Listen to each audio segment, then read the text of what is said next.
Applications of Trig laws, example 3. A triangular backyard garden has side lengths 90 feet and 80 feet with a 19-degree included angle. How much fencing to the nearest foot would be needed in order to enclose the entire garden? So if I draw a picture of my garden here, we have a side, maybe need a different pen here. So we have a side that is 90 feet, a side that is 80 feet, and the angle that is included is 19 degrees. Now the angle I have drawn there is much bigger than 19 degrees. It's not to scale, it's just so we know where things are located in our triangle. Okay, so we want to know how much fencing to the nearest foot. With this 19-degree angle being the included angle of our two sides, we are going to have to use law of cosines.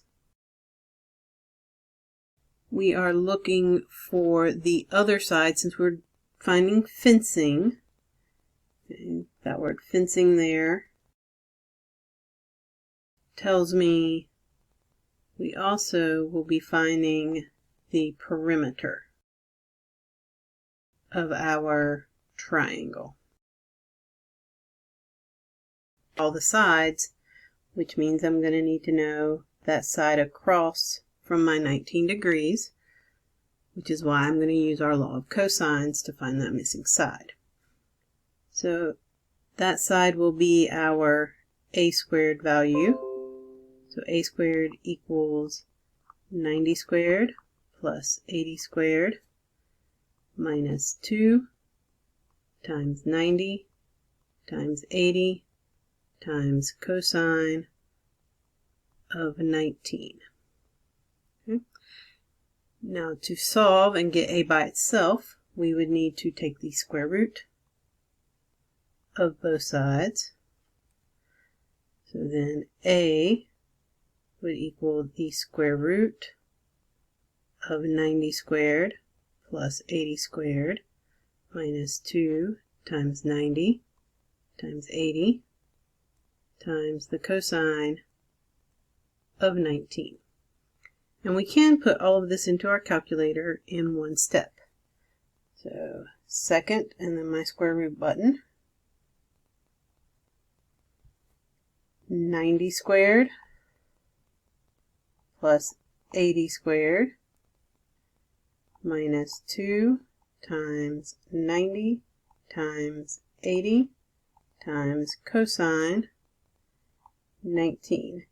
And I'm going to put two parentheses because I have to end the parentheses with the cosine, and that other parentheses ends the square root. Hit enter. And a will equal 29.74109, and that keeps going. So we need to find our fencing. We don't round until we are completely finished. So this side is that 29.74109. And then in my calculator, I'm just going to go ahead and add to that. Add the 90 plus the 80 to get my final answer. So my perimeter for the fence would equal 200 feet is our units. So we will need 200 feet of fencing for our backyard garden.